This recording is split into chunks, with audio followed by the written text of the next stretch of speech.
നമ്മളിപ്പോ വൈക്കം ഫിഷ് മാർക്കറ്റിനുള്ളിലാണ്. കരിമീനാണ് കുടഞ്ഞിട്ടത്. അപ്പൊ ഇപ്പൊ ഒരു 5:15 ആയിട്ടുണ്ട്. പെട്ടയ്ക്കുന്ന മീൻ കണ്ടോ. അപ്പൊ ഈ സമയത്ത് നമ്മൾ വന്നത് എന്താണെന്ന് വെച്ചിട്ടുണ്ടെങ്കിൽ ഈ വള്ളത്തിലൊക്കെ മീൻ പിടിച്ചുകൊണ്ട് വരുന്നവര് ഇവിടെ കൊണ്ടുവന്ന് കൊടുക്കുന്ന ആ ഒരു ടൈം അതും കൂടെ ഒന്ന് കാണാൻ വേണ്ടിയിട്ടായിരുന്നു കേട്ടോ. ഇത് ആ ചേട്ടൻ എനിക്ക് ഞണ്ട് ക്ലീൻ ചെയ്യുന്നത് കാണിച്ചു തരുന്നുണ്ട്. ഞണ്ട് പെട്ടയ്ക്കണത് കണ്ടോ.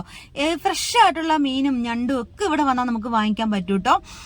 ഒരുപാട് തിരക്കാണ് ഇവിടെ. വള്ളത്തെ മീൻ പിടിച്ചുകൊണ്ട് വന്നിട്ട് അത് വിൽക്കാൻ നിൽക്കുന്നവര്, അവരിൽ നിന്ന് വാങ്ങിച്ചുകൊണ്ട് വിൽക്കാൻ നിൽക്കുന്നവരത് ചേച്ചിമാരൊക്കെ ചെരുവൊക്കെ ആയിട്ട്, പിന്നെ വീടുകളിലേക്ക് വാങ്ങിച്ചു കൊണ്ടുപോകുന്നവര്, അങ്ങനെ ഒരുപാട് തിരക്കാണ് കേട്ടോ. അപ്പൊ അത് ചെമ്മീനാണ്. അപ്പൊ ആ ചേച്ചി എനിക്ക് അത് കാണിച്ചു തരികയാണ് കേട്ടോ, അത് എങ്ങനെയാ ഡ്രസ്സ് ചെയ്യുന്നുള്ളത്. ഇവിടെ ഡ്രസ്സ് ചെയ്തൊക്കെ കിട്ടും കേട്ടോ. അപ്പൊ ഇത് മനഞ്ഞലാണ്. സത്യത്തിൽ ഞാനിത് പാമ്പാണെന്നാണ് വിചാരിച്ചത് കേട്ടോ.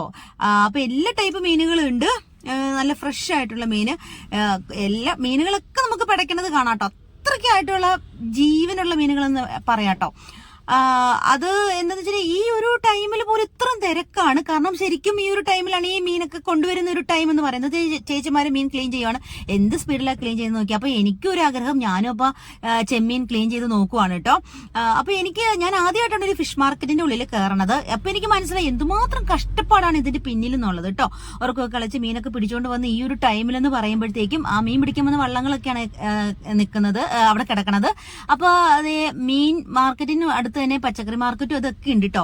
നോക്കി എത്ര ടൈപ്പ് മീനുകളാണെന്ന് നോക്കിക്കേ. എല്ലാം പെടപെടാന്ന് ക്ലീൻ ചെയ്തൊക്കെ കൊടുക്കും കേട്ടോ. ചെമ്മീനുണ്ട്. അതുപോലെ എന്താന്ന് വെച്ചാൽ നമ്മൾ ഈ വൈക്കം റൂട്ടിൽ പോകുന്നവര് ജസ്റ്റ് ഈ മാർക്കറ്റിലേക്ക് കയറുവാണെങ്കിൽ നമുക്ക് നല്ല മീനുകൾ വാങ്ങിച്ചിട്ട് പോവാം കേട്ടോ.